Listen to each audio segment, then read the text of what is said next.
저는 넙덕이 단순히 늙어서 죽은 게 아니라고 생각합니다. 그 죽음엔 팔척귀와 깊은 연관이 있을 가능성이 큽니다. 팔척귀는 자신에게 해를 끼친 인간을 끝까지 놓지 않는 존재라고 하잖아요. 넙덕은 선왕 시절에 궁에 들어가 팔척귀를 봉인하기 위한 굿을 했던 무당으로 보입니다. 이정이 어릴 적 궁에서 무당들이 굿하는 걸 보고 무당을 혐오하게 됐고 모두 내쫓았다고 했죠. 그 얘기를 보면 당시 궁에서 상당히 요란한 굿이 벌어졌던 게 분명해요. 일화 초반 기억나시나요? 조선이 전쟁으로 난리통이던 때 승천하려던 강철이 추락했던 장면. 그 장면도 그냥 지나칠 게 아닙니다.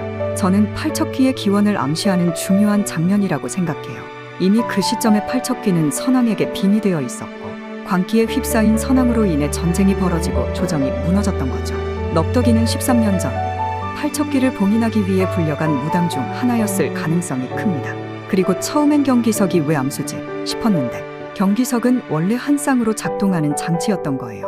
수컷은 여리에게, 암컷은 넙덕이 가지고 있었고 이후 궁에서 어떤 사연으로 인해 그 암컷 경기석이 이정의 안경알로 사용된 것으로 보입니다. 그로 인해 팔척귀의 봉인이 풀려 깨어났을 가능성이 큽니다. 경기석. 사실 이게 그냥 돌덩이가 아니었어요. 암수 한 쌍으로 이루어진 특별한 부적 같은 거였죠. 넙덕이 이무기 강철에게 여리를 보호하기 위해 수컷 경기석을 주었고 넙덕은 암컷 경기석을 가지고 있었는데요. 그 이후 여리는 그 수컷 경기석을 잃어버리게 됩니다. 하지만 저는 이렇게 예측합니다. 여리가 잃어버린 경기석을 나중에 되찾게 될 거고 그걸 넙덕의 유품이었던 암컷 경기석과 다시 합쳐 팔척귀를 물리치는 결정적인 도구로 쓸 것 같아요. 이 경기석이 팔척귀 봉인의 핵심 열쇠였던 만큼 지금처럼 떨어진 상태로는 봉인력이 약하지만 암수의 기운이 하나로 모이면 다시 본래의 힘을 되찾게 되는 거죠. 결국 여리의 손에서 넙덕의 유산이자 조선을 지킬 마지막 희망으로 쓰일 것 같다는 예감입니다. 이 과정에서 풍산이 개입했을 가능성도 있습니다. 원래 별 볼 일 없던 사람이었는데 팔척귀의 힘을 얻고 궁궐까지 드나들 수 있는 존재가 된 거죠. 팔척귀는 불을 다루는 귀신이라는 점 기억하시죠? 3화에서도 금주를 불태워 금기를 깨고 빠져나왔어요. 넙덕이가 굿 도중 불길에 휩싸여 죽은 것도 단순한 사고가 아니라 팔척귀의 분풀이이자 보복이었을 가능성이 높습니다. 반면 이무기 강철은 물속성이죠. 강철이 물속에서 상처를 회복하는 장면에서도 그 속성이 드러났고요. 불과 물에 대비되는 두 존재의 대결 구도가 만들어지는 겁니다. 그리고 생각해보세요. 강철이 왜 그렇게 여리와 팔척귀가 엮이는 걸 싫어했을까요? 강철은 아마도 넙덕이가 팔척귀에게 해를 입는 걸 목격했을 수도 있어요. 여리는 경기석을 지니고 있었기 때문에 안전했지만 넙덕이는 그걸 소지하지 않은 상태로 팔척귀에게 당했을 가능성이 크죠. 그래서 강철은 여리를 따라다니며 보호해왔습니다. 심지어 법을 어겨서까지 구판의 흔적을 남겨서 여리를 궁에서 쫓겨나게 만들었을지도 모릅니다. 팔척귀와 멀어지게 하기 위해서요. 그리고 여리가 넙덕을 보고 싶어하며 기도했는데도 나타나지 않았던 이유는 팔척귀에게 먹혔기 때문일 수도 있습니다. 그리고 드디어 강철은 여리의 몸주신이 되기로 결심하죠. 도망치기엔 너무 멀리 와버렸다는 걸 깨달았고 여리를 지키려면 결국 팔척귀와 싸워야 한다는 걸 알게 된 거예요. 가섭 스님도 그러잖아요. 너 자신을 희생해야 한다고요. 강철은 결국 승천을 포기하고 여리를 위해 자신을 희생하는 선택을 하게 될 것 같습니다. 그리고 노스님, 지금은 정신이 온전치 않지만 이 팔척귀를 없애는데 아주 중요한 역할을 할 캐릭터로 예상돼요. 그리고 왕이 여리와 강철을 궁 밖으로 내보낸 것도 단순히 벌을 주기 위한 게 아니라 지키기 위한 선택이었을 수도 있습니다. 궁궐은 지금 권력을 노리는 자들로 가득한 곳이고 여리와 강철은 그런 자들에게 절호의 먹잇감이거든요. 그래서 은밀히 접선하며 이들과 함께 팔척귀를 물리칠 계책을 세우고 있는 것 같아요. 한편 영인대군은 팔척귀에게 먹히고 맙니다. 풍사는 불안해하지만 이 상황을 오히려 기회로 바꾸려는 속셈을 가졌죠. 팔척귀의 빙의 된 대군을 왕위에 올리고 자신은 실세가 되려는 것입니다. 그리고 병조판서와 손을 잡으면서 이제 궁에는 본격적인 피바람이 불 조짐입니다. 또 하나, 여리가 강철에게 만들어줄 장명로.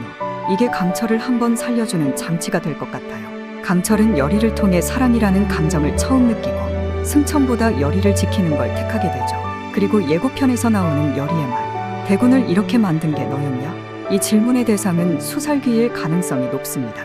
대비가 팔척귀가 무서워 온갖 부적을 대군에게 붙였겠지만 수살귀가 대군을 향한 원한으로 부적을 제거하고 팔척귀를 불러들인 것일 수 있어요. 예고 마지막 장면에서 여리와 강철, 이정과 이광이 함께 있는 장면이 나옵니다. 이광을 미끼로 팔척귀를 유인하려는 작전으로 보이는데요. 처음엔 이정이 반대했지만 이광의 설득으로 승낙한 것일 수도 있겠죠.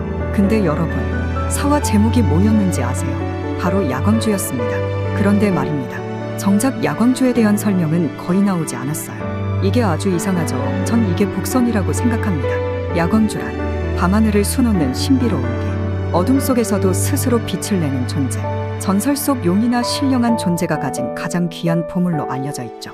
그냥 단순한 구슬이 아니에요. 수천 년을 견디고 수많은 시련을 이겨낸 자만이 만들 수 있는 영적인 결정체이자 승천의 조건이 되는 핵심입니다. 귀궁 사화에서 진짜 중요한 장면이 하나 있었죠. 바로 강철과 이정에게 빙이 된 팔척귀가 정면으로 맞붙는 장면이에요. 그 장면에서 강철의 가슴에서 빛이 터져 나오면서 팔척귀가 물러나는 모습 보셨나요? 그건 단순한 연출이 아니라 저는 그게 바로 강철이 1000년 동안 수행하며 품어온 야광주라고 생각해요. 야광주는 용이 승천하기 위해 반드시 지녀야 하는 신령한 구슬입니다. 이건 단순한 장식이 아니라 수천 년에 걸쳐 수행과 인내, 희생을 통해 형성된 영적인 결정체예요. 강철이 인간 세상에 내려와 수많은 시간 동안 참고 기다리고 억눌러온 모든 덕과 힘이 이 야광주에 담겨 있는 거죠. 이 야광주는 단순히 팔척귀를 물리칠 수 있는 무기일 뿐 아니라 강철이 승천하기 위해 반드시 간직해야 할 필수 조건이기도 합니다.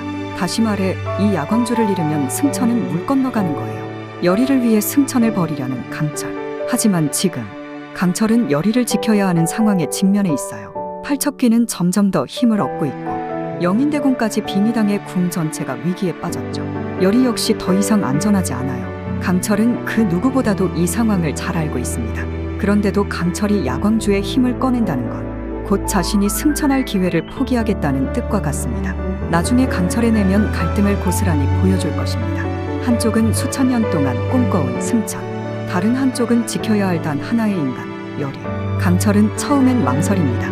과연 인간을 위해 나의 전부를 버려도 될까? 그 고민이 얼굴에, 눈빛에, 행동 하나하나에 다 묻어나죠. 하지만 결국 그는 열의를 위해 자신을 희생하기로 마음먹습니다. 그 순간 가슴에 있던 야광주가 빛을 발하며 팔척귀를 몰아냅니다. 강철의 희생이 만들어낸 신성한 에너지였던 거죠. 강철은 열의와의 인연을 통해 자신이 원래 걸어야 했던 승천의 길이 아닌 또 다른 길을 택하게 됩니다. 그건 신이 아닌 인간의 감정과 책임을 선택하는 길이에요. 강철은 이 야광주를 여러 번 사용할수록 점점 더 승천에서 멀어지게 될 것입니다. 그리고 그 마지막엔 자신을 완전히 소멸시킬 각오로 팔척귀를 없애려 할지도 몰라요. 가섭스님이 말했던 너를 희생해야 팔척귀를 없앨 수 있다는 말. 이게 점점 현실이 되어가는 거죠. 그 선택의 끝에서 강철이 어떤 결정을 하게 될지. 열의는 강철과 용갑 중에 누구를 선택할까요? 그리고 강철은 용이 아닌 인간의 마음을 가진 존재로 변해가고 있는 중이에요. 다음 회차에서 이 야광주의 의미가 더 깊게 드러나길 기대해봅니다. 그럼 6화 영상으로 돌아오겠습니다.